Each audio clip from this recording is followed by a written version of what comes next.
पेश है एक नई कहानी, अतीत की यादें। हमारे आसपास ऐसे अनेक लोग मिल जाएंगे जो वर्तमान की कदर करने के बजाय अतीत में ही उलझे रहते हैं और इस वजह से जिंदगी का भरपूर आनंद नहीं ले पाते। ऐसे लोग अगर कल को भुलाकर आज में जीना सीख लें तो जिंदगी बेहद खूबसूरत हो सकती है। यही विचार इस कहानी की प्रेरणा है। मैं आती हूँ।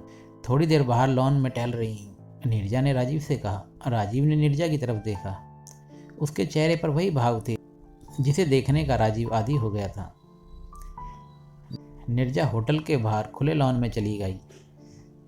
शायद कोई पार्टी चल रही थी वहाँ। नीरजा वहीं टहलने लगी, तभी किसी ने उसके कंधे पर थपथपाया। नीरजा चौंक गई। ये वैशाली थी। वैशाली, विराज की बीवी। ओह गॉड, कितने सालों बाद मिले हैं हम। यकीन नहीं हो रहा। मेरी शादी के बाद तो तुम मिली ही नहीं। तुमने तो शहर ही छोड़ दिया। मैंने और विराज ने कितनी कोशिश की कि किसी तरह तुम्हारा पता लगाएं, पर तुम तो गायब ही हो गई। मैं और विराज कई बार जिक्र करते हैं तुम्हारा। और सुनो, तुम यहाँ हो तो डिनर भी करोगी। आज हमारी बेटी पिया का जन्मदिन है। विराज, यह नाम सामने आते ही दिमाग जैसे सुन्न हो गया। विराज, जिस नाम को लेते ही दिल की धड़कनें बढ़ जाती थी, जिसके सामने आते ही मेरा चेहरा सुर्ख लाल हो जाता। जब मेरे सामने आकर मेरे बालों की लटों को हटाकर वो प्यार के 3 शब्द बोलता, ये पूरी दुनिया जन्नत लगने लगती थी मुझे। मानो इंद्रधनुष के सारे रंग मेरी जिंदगी में उतर आए हों। 10 साल हो गए हैं और इन 10 सालों में शायद ही कोई ऐसा दिन होगा जब उसने विराज को याद न किया हो। याद शब्द ही गलत होगा, क्योंकि विराज तो उसके भीतर बसा था, जिसे वह हर दिन महसूस करती थी। एक ही शहर में रहते थे दोनों, बचपन के साथी, साथ पढ़े, साथ खेले। दोस्ती कब प्यार में बदल गई पता ही नहीं चला। दोनों के परिवार भी घनिष्ठ थे, मगर विराज और नीरजा के प्यार में पड़ने की किसी को कानो कान खबर भी ना हुई। होती भी कैसे, बचपन से उन दोनों को साथ ही तो लड़ते झगड़ते देखा था। आंखों ही आंखों में उनका प्यार परवान चढ़ता गया। इस कदर की बस वे एक दूसरे की दुनिया बन गए। कॉलेज का आखिरी साल था। विराज, अब हमें घर वालों को बता देना चाहिए, नीरजा ने कहा। नीरजा, अभी मुझे थोड़ा समय दो। मैं नहीं चाहता कि अंकल आंटी को एक ऐसे लड़के को हाँ कहने पर मजबूर होना पड़े जो अभी अपने पैरों पर भी नहीं खड़ा है, विराज ने कहा। नीरजा जानती थी कि विराज सही कह रहा है। नीरजा ने साफ कह दिया कि वो अभी 2 साल का समय और चाहती है। माँ पापा अपनी लाडली बेटी की बात मान गए। विराज शुरू से ही पढ़ाई में होशियार था। उसके पापा के दोस्त की कंपनी में ही उसकी जॉब लग गई। लगभग 1.5 साल में ही उसने अच्छी खासी तरक्की कर ली। दोनों की जिंदगी खुशनुमा चल रही थी, पर शायद होनी को और ही कुछ मंजूर था।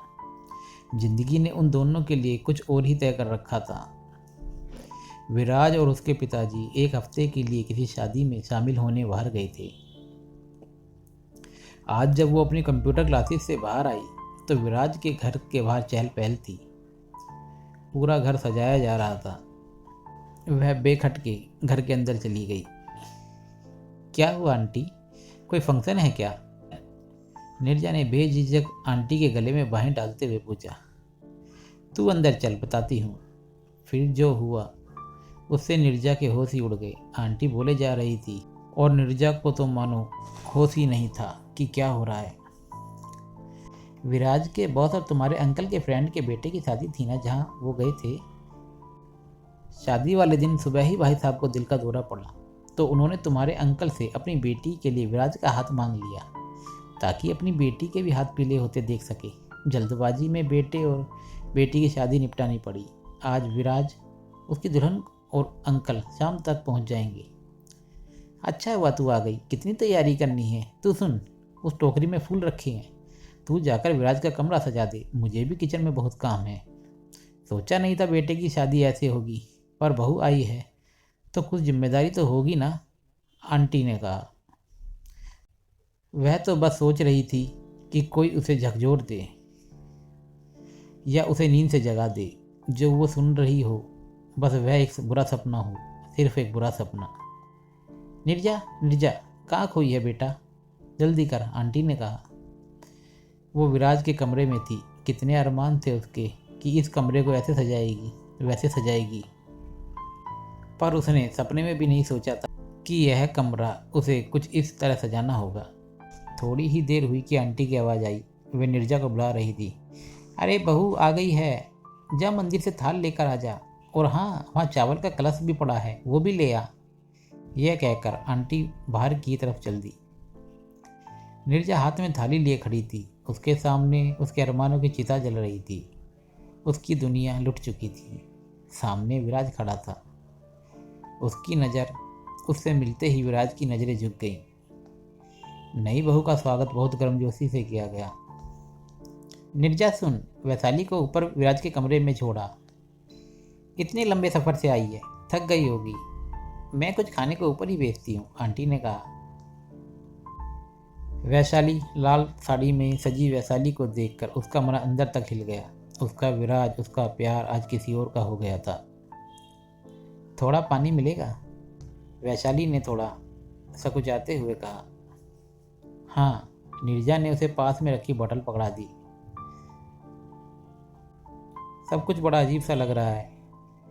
इतना जल्दी सब कुछ हो गया, मैं समझ ही नहीं पाई, वैशाली ने उसे कहा। हाँ, समझ तो मैं भी नहीं पाई, नीरजा ने बुदबुदाते हुए कहा। कुछ कहा तुमने? वैशाली ने कहा। हाँ, विराज आ गया है, मैं चलती हूँ, देर हो रही है। उसने एक नज़र विराज पर डाली और घर लौट आई।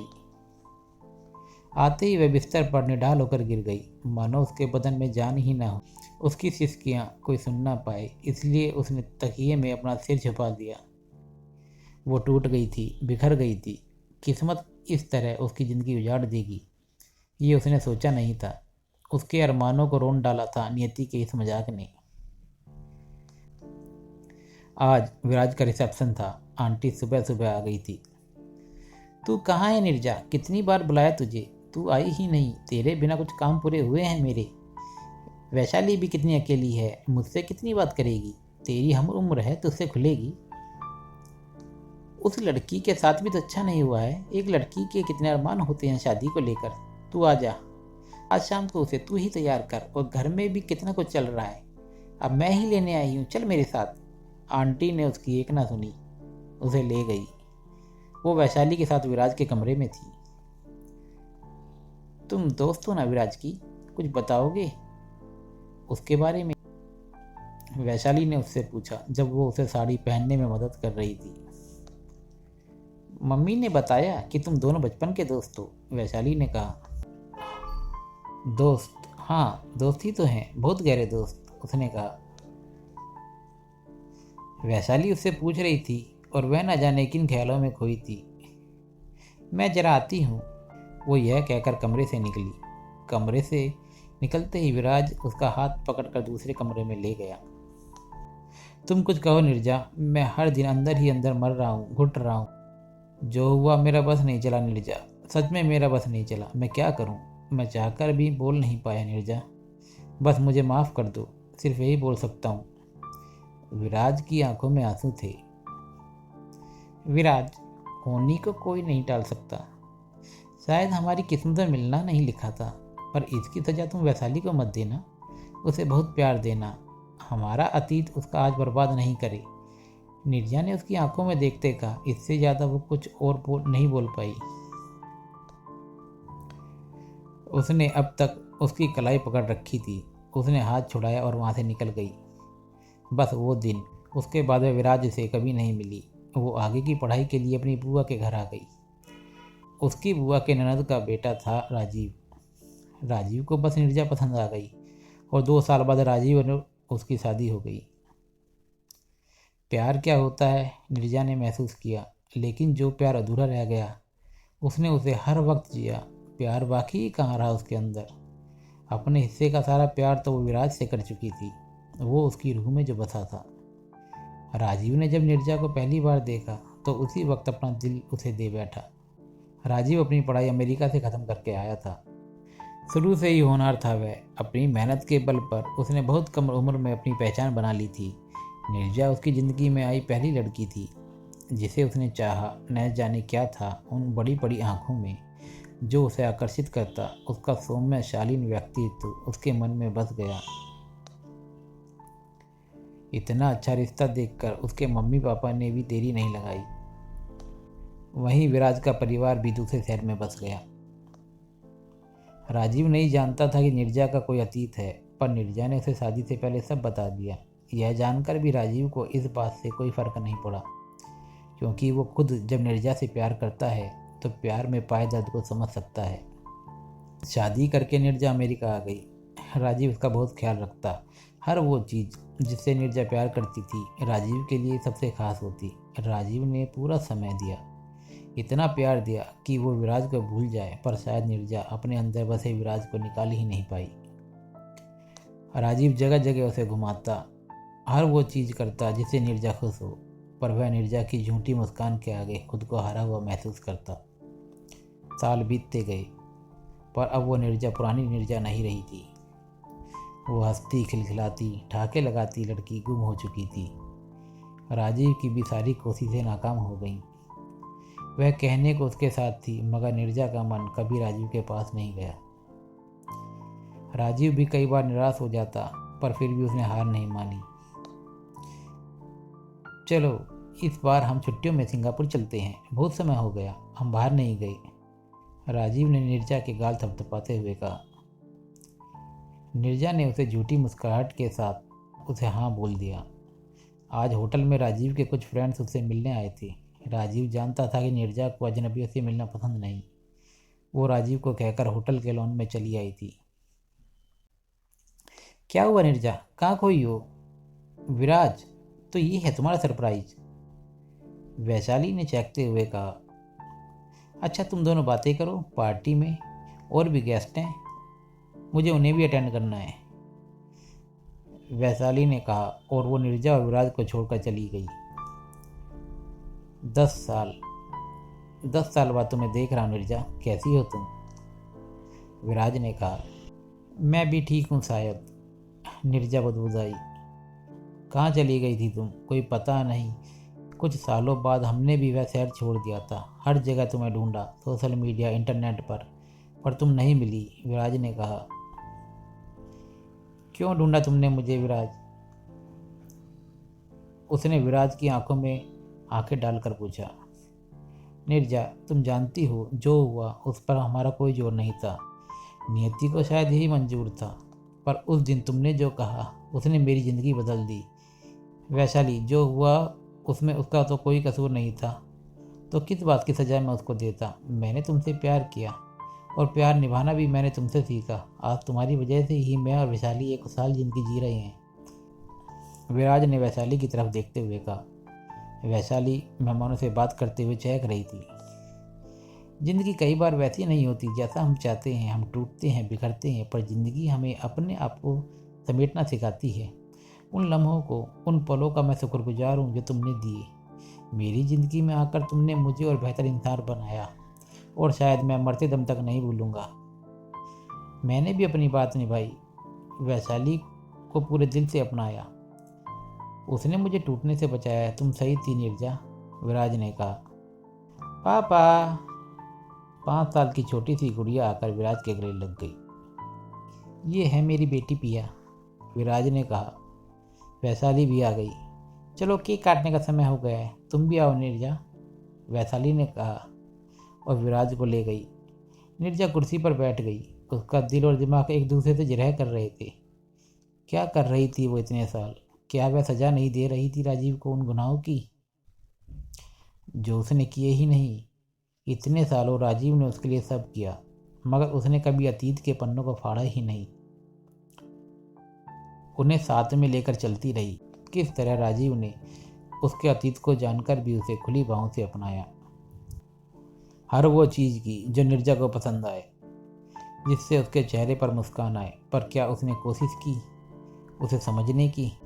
विराज ने वो समझा जो उसने विराज को समझाया, पर अपनी ही दी सीख को नहीं अपना पाई वह। उसका मन अपने किए पर ग्लानि से भर उठा और राजीव के लिए प्यार और सम्मान से। तभी उसके कंधे को किसी ने थपथपाया। ये राजीव था। क्या हुआ? चले रूम में? राजीव ने उससे पूछा। हाँ चलते हैं राजीव, चलना ही है अब, बहुत रुक गई थी। चलते हैं मगर रूम में नहीं। क्या हम एक लंबी वॉक पर चल सकते हैं? नीरजा ने कहा। राजीव मुस्कुराया और अपना हाथ नीरजा की तरफ बढ़ाया। आज नीरजा ने उसका हाथ कसकर पकड़ लिया, कभी ना छोड़ने के लिए। आप सुन रहे थे कहानी अतीत की यादें। इस कहानी को सुनने के लिए धन्यवाद। हमें कमेंट करके बताएं कैसी लगी आपको ये कहानी। यदि आप लोगों के पास कोई सुझाव है तो कृपया साझा करें और किसी भी पर्सन को पूछने के लिए स्वतंत्र महसूस करें। और हाँ, अगर आपको मेरी ये कहानी पसंद आई तो प्लीज़ लाइक, सब्सक्राइब और शेयर करना ना भूलें। एक बार फिर धन्यवाद।